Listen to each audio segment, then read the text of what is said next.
Our story begins 20 years ago.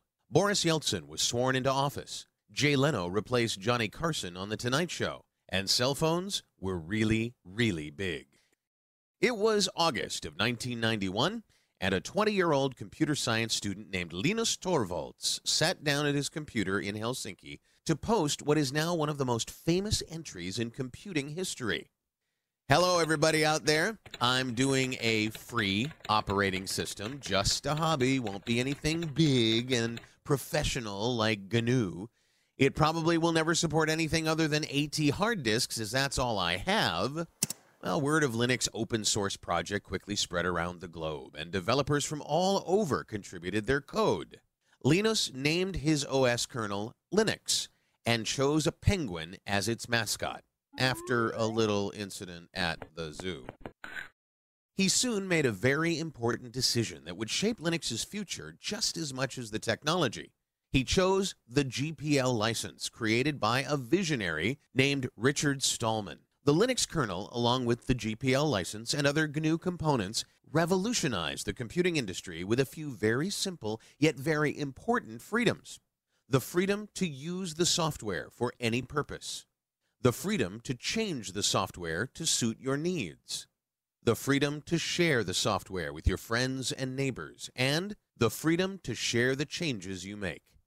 These radical ideas fueled its spread around the world and, somewhat paradoxically, its rise from a hobbyist experiment to the foundation of a large and thriving commercial ecosystem. Companies built businesses around Linux.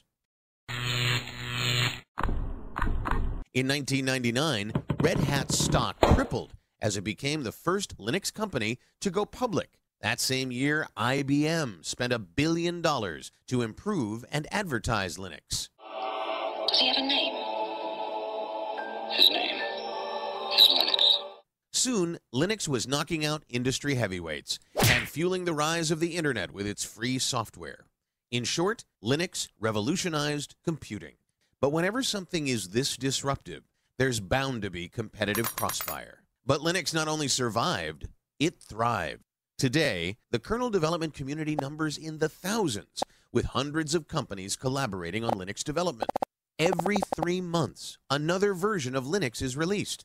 So, where is Linux today? Running in 75% of stock exchanges worldwide, and powering the servers that deliver Amazon, Facebook, Twitter, eBay, and Google. You use Linux literally every time you surf the internet.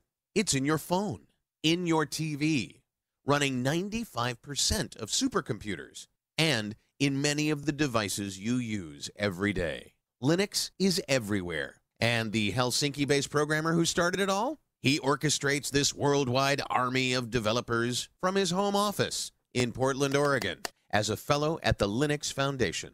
As we celebrate 20 years of Linux, we can all see ourselves in its story. Thank you for being a part of its first 20 years.